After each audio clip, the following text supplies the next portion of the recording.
এই মোনা, এখনো ঘুমাচ্ছিস? ওঠ ওঠ, উঠে পড় উঠে পড়। মা, আমি ম্যাথ বুকটা খুঁজে পাচ্ছি না। আচ্ছা যাচ্ছি।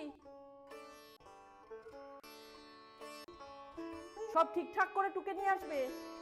আজকালকার মেয়েদের দেখো, কিছু হতে না হতেই শাখা সিঁদুর সব খুলে ফেলে। অন্তত মেয়েটার কথা তো একবার ভাববে।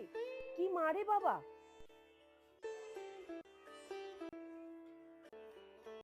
শোনো মা, আমি আসছি কিন্তু। আর মনাকে কিন্তু ঠিক টাইমে গাড়ি থেকে নামিয়ে নিও। আর আমি রান্না বান্না কিন্তু সব করে দিয়ে গেলাম। আমার কথাটা একবার শোন। পুরুষ মানুষরা রাগের মাথায় অনেক কিছু বলে, ওটা ধরে রাখলে হয় না। এখনো সময় আছে, তুই শ্বশুরবাড়ি ফিরে যা। নিজের কথা না ভাবিস, অন্তত মেয়েটার কথা ভাব। মা, অফিস যাওয়ার সময় অ্যাটলিস্ট এসব কথা বলো না কিন্তু।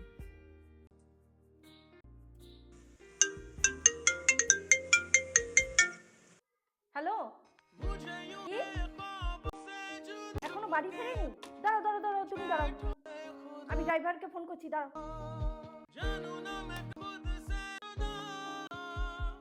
ও বাবা, ফোনটা উঠাচ্ছে না। উফ, আবার কল করি।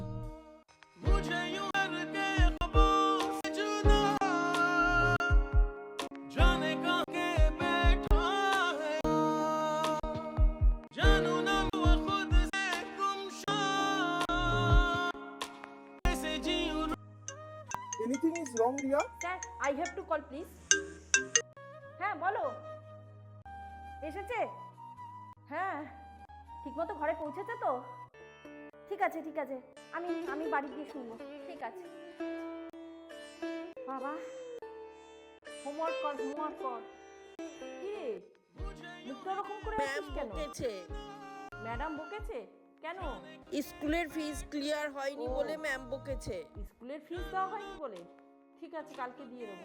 বরকে ছাড়ার সিদ্ধান্ত নেওয়ার আগে আমি বারবার করে বলেছিলাম, নিজের জীবনটা তো নষ্ট করবি, তার সাথে মেয়েটার জীবনটাও নষ্ট করবি। তুমি হোমওয়ার্ক করো।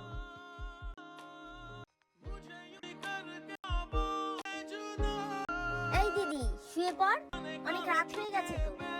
তোকে তো আবার ভোর 5টায় উঠতে হবে। না রে বোন, আমার জন্য আজকে আমার মেয়ে বকা খেয়েছে। আমাকে আরো অনেক বেশি পরিশ্রম করতে হবে বোন। আর যাই করিস, বিয়েটা একটু ভেবে চিন্তে করিস।